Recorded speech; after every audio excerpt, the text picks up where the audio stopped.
Tansin itute mag TR Wheatley Nisiga Asun o Paskoyak Ochi. Welcome to APTN National News Weekend. After a raucous day in the Ontario legislature on Wednesday with the passage of Bill 5, things were much quieter on Thursday. In spite of protests from First Nations and opposition parties, the Ford government rammed through the controversial legislation. It aims to create special economic zones in areas such as the Ring of Fire, where government and industry will be able to bypass environmental laws in order to speed up development. The legislation would affect a number of First Nations in Northern Ontario who have rallied against it, saying the Progressive Conservatives failed to consult them before drafting the bill. Speaking from his Queen's Park office, NDP MPP Saul Mamakwa says the government appears to have underestimated the resilience of First Nations. First Nations are already to defend their treaty rights. They're ready to defend, their Aboriginal title. They're ready to defend their land. And I think that's something that, the governments, their systems will clash with our systems. Possible federal legislation to fast-track infrastructure projects meant to strengthen Canada's economy was also a topic of discussion between the National Chief of the Assembly of First Nations and Prime Minister Mark Carney on Wednesday. A statement from National Chief Cindy Woodhouse-Nepenak reads in part, "The Assembly of First Nations remains deeply concerned about the lack of time and appropriate process to carry out the Crown's consultation and consent obligations, especially given the potentially massive impact on the rights of First Nations." The statement goes on to say the AFN will hold a virtual forum with chiefs on the matter. AFN executive will also discuss potential legal implications and next steps before July's Assembly. Woodhouse-Nepenak and Carney also touched on the impacts of wildfires, the climate crisis, and the infrastructure gap within First Nations. Now to British Columbia, where a fire that broke out last week is threatening a First Nation community in that province. APTN's Tina House has this story. The Kiskatna River fire started last Wednesday, May the 28th, from a lightning strike, and due to high winds and dry conditions, has now exploded to cover over 7,000 hectares, threatening the Kelly Lake Cree First Nation, which is near the BC-Alberta border. So we are seeing this fire moving at a rapid rate towards the Alberta border, most aggressively north of Kelly Lake and south of the community of Kelly Lake. However, the fire has been spotting into the community of Kelly Lake. So quite rapid, extreme fire behavior, aggressive fire behavior, and significant growth towards the Alberta border. Shelley Kellio from the Kelly Lake Cree Nation says the fire grew so quickly. We noticed smoke coming from the southwest. So we had Philip Campbell and his wife go out to drive close to an area we call Kiskatna, which means cut bank in Cree.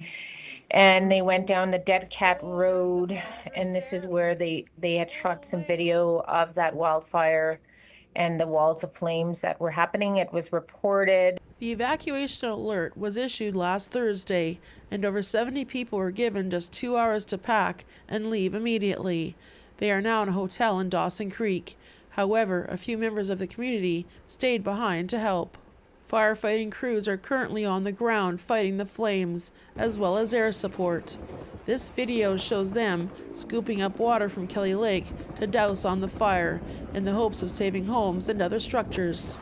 We're really concerned, and of course, nobody wants to lose their personal property, and it's really worrisome right now. So the latest information provided by BC Wildfires says the fire is just now 1 kilometer away from the community, and they have now issued a full evacuation order for everyone to leave.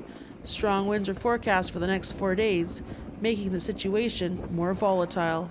Given the extreme fire behavior, there are currently no achievable control objectives on that east flank. It is much too dangerous, risky, and volatile to have people at the head of this fire aircraft are working on bucketing in the Kelly Lake area to try to slow it down, or kind of redirect it into certain areas if possible. But given the extreme nature of this fire behavior, certainly there's no chance of stopping it where it's at. All we could do is ask the public to pray for our community, and that's all we could do.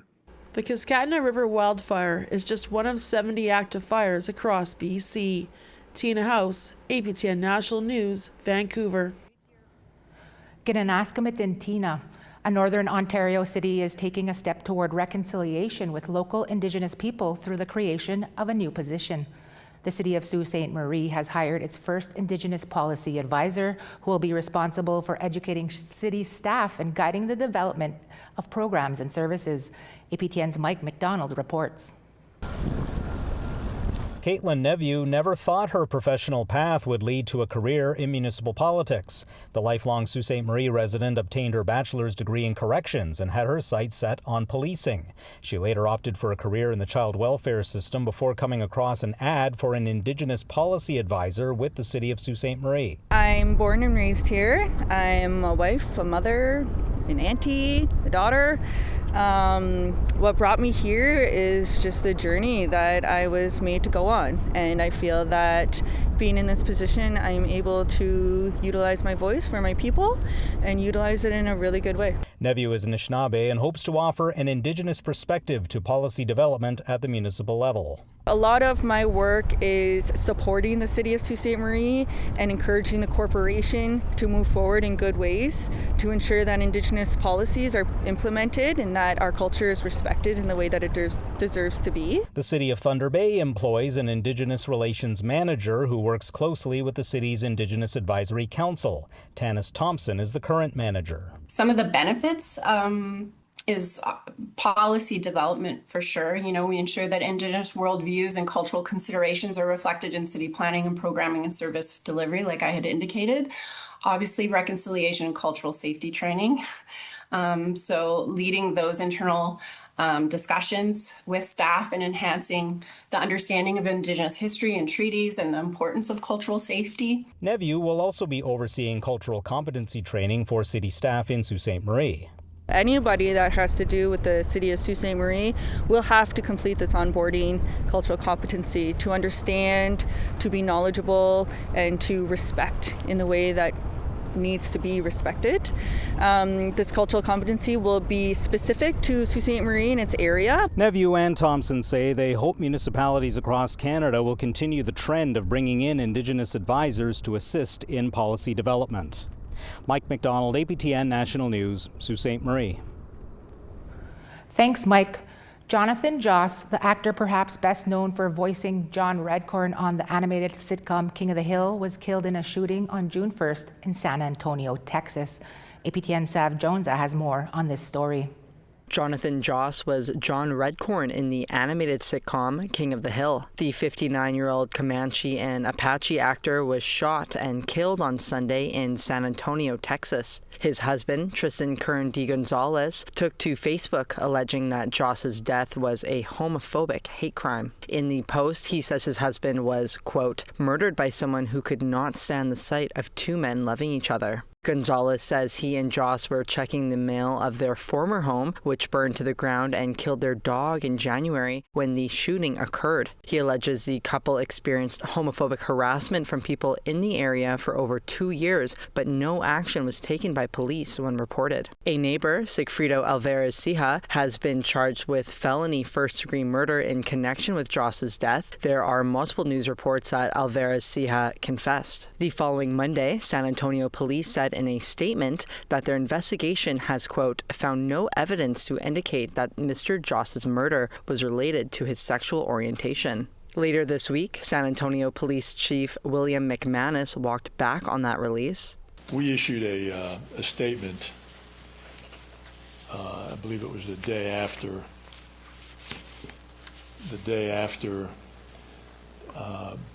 Jonathan Joss's murder, that was way, way, way premature. Shouldn't have done it. It was way too soon before we had any real information. McManus did not say if they have since found evidence of homophobia, but says the murder and house fire investigations are still active. He clarified that police forces in Texas do not charge offenders with hate crimes. That is determined by the district attorney at sentencing. Chief McManus did say that 70 calls were made to police by Joss and neighbors over the past 2 years due to what he called neighborhood-type disturbances. Sav Jonza, APTN National News, Winnipeg. Tapwegi Che Sav. Time for a quick break. When we come back, we tell you about a Pick Me Upper sticker campaign in Winnipeg. Gitam, Nigapetu, Tan.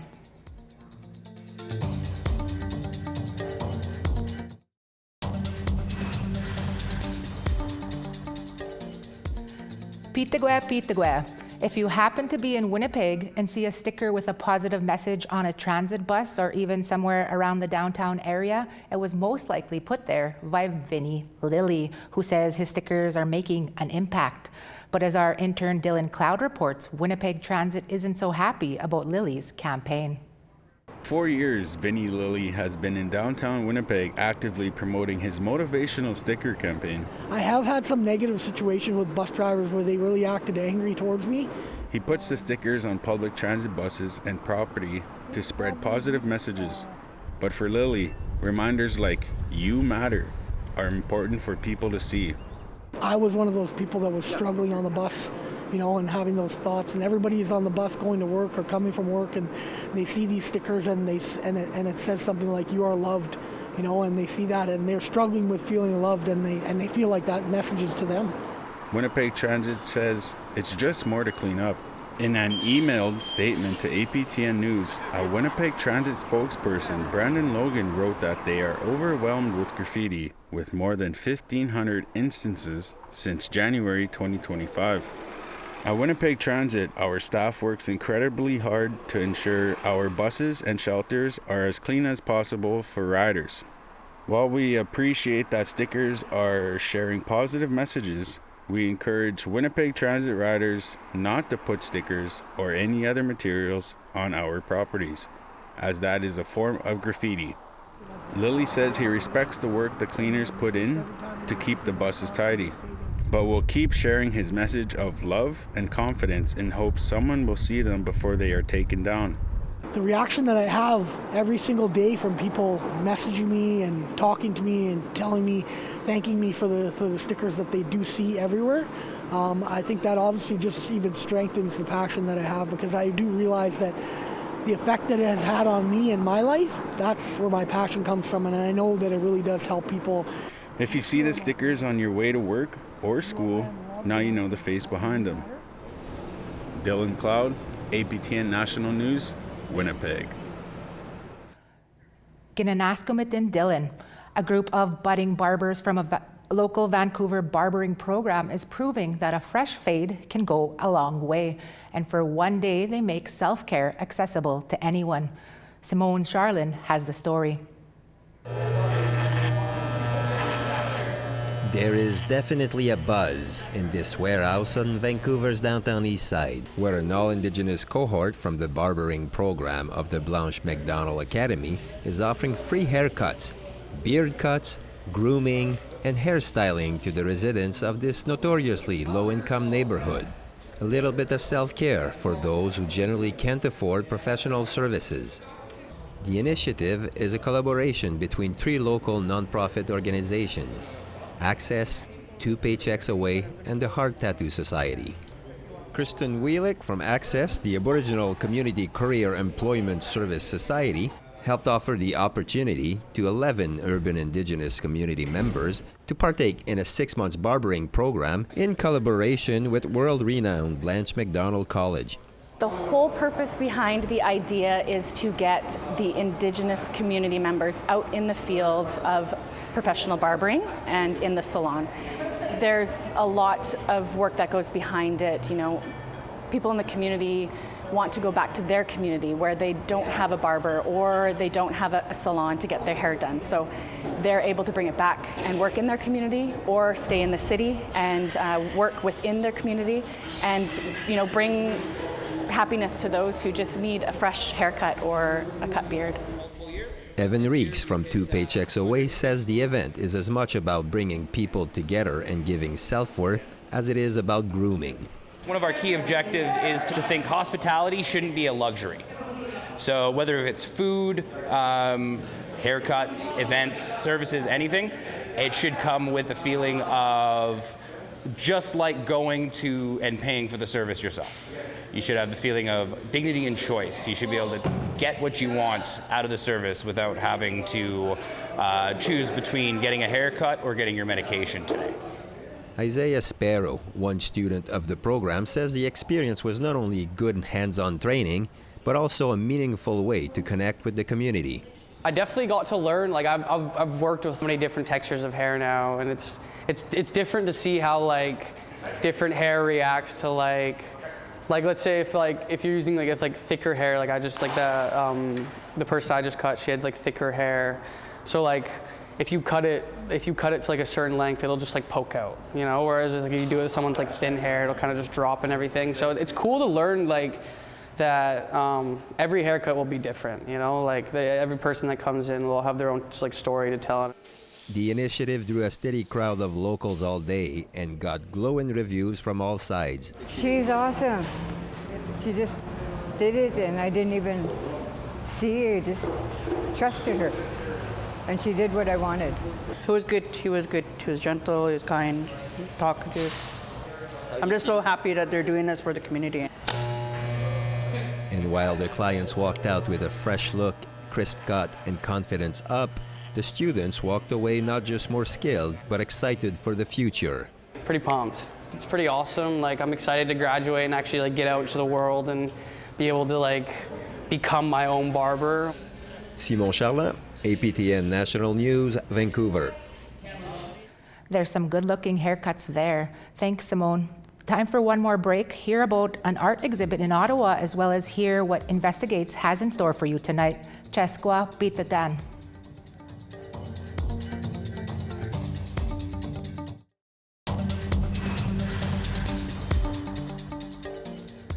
Wow. 2 solo exhibitions by First Nations artists opened this week at the National Gallery of Canada in Ottawa. Before the public unveiling, media were invited for a preview of the exhibitions and the artists. Here's Annette Francis with more. Welcome to the Dream House exhibit. Inside you'll find 25 years of creations by Mohawk artist Skawanati. Well, it feels amazing to be here. I'm thrilled to be at the National Gallery of Canada and to see all this work that I've made over the last 25 years together in the most beautiful possible way. Skawanati is a multimedia artist.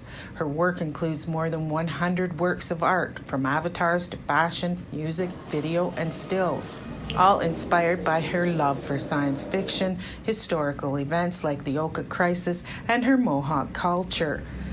In Mohawk traditions, the 3 sisters, corn, beans, and squash, are planted together because they nurture each other. Reflecting that tradition is Sustain Us, her most recent creation.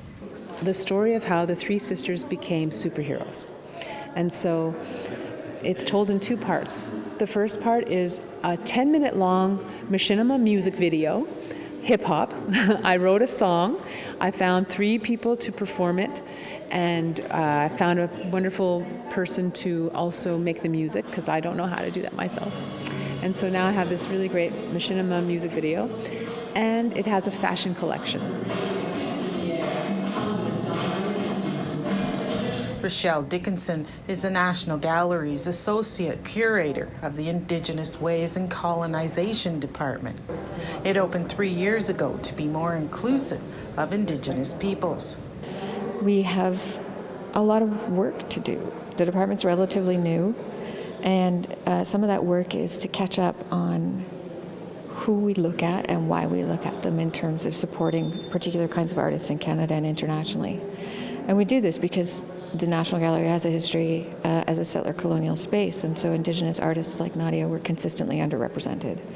Next door is Algonquin artist Nadia Mears' Waves of Want exhibit. She's thrilled to showcase her work. Such an honor, and also I recognize that not everybody you know, like there's a lot of great artists in Canada, and not everybody would have a show at the National Gallery. So I'm incredibly just delighted to have this kind of momentum brought to and attention brought to what I've been doing for the last 25 years. Mira uses film, sculpture, audio, and photography to convey colonialism and relationships with Indigenous peoples. It's the collection of over 60 works. There's a few kind of older works like the Indian Act or History in Two Parts or Portrait in Motion. Right behind me is a work called History in Two Parts, which is half aluminum, half birch bark canoe. And to make it, I didn't know how to build a birch bark canoe all by myself, so I had to go find a teacher, and I found one in Kitigan-Zibi. I found Panook Smith, and worked with him to help bring this piece to life. The solo exhibits will be on display for the public to see until September 1st. Annette Francis, APTN National News, Ottawa.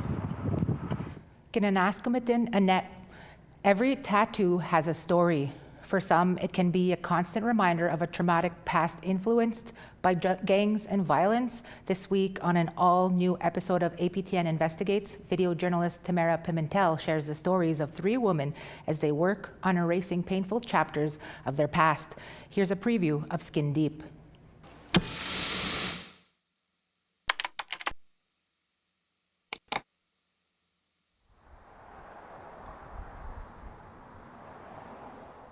Billy Kozub's face tells a story.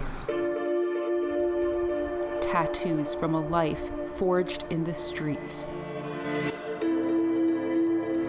It's a constant reminder of a dark time filled with gang violence and addiction. A past she wants to erase. She makes frequent visits to Mother Inc., a tattoo removal project by Della Stanky. It's funded by the province of Manitoba and city of Winnipeg and provides free services to people exiting the gang life and violence, even bringing tattoo removals behind bars to inmates getting ready to be released. How I got started, how I opened the business in the first place was I was working at 2 federal halfway houses here in Winnipeg. They started telling me that it was because of these tattoos that they weren't leaving the yard. They were scared to either get jumped back in by their old gang or get jumped by a rival gang. Well, this is the one that's gang affiliated. Then these 2, it says gangster on this one, and then women doing a drive-by. Getting these removed, it's kind of like shedding snakeskin, like I'm leaving that lifestyle behind, you know? And I know people say, you know, you're in till you're dead, or you're just, it's a commitment or whatever, like you're in for life and this and that, but no, you don't have to be. Tapwegiche Tamara. Looking forward to watching that episode here shortly. And that's your roundup of news for this week. Have a good weekend. Egase gitam kigani skat tunano.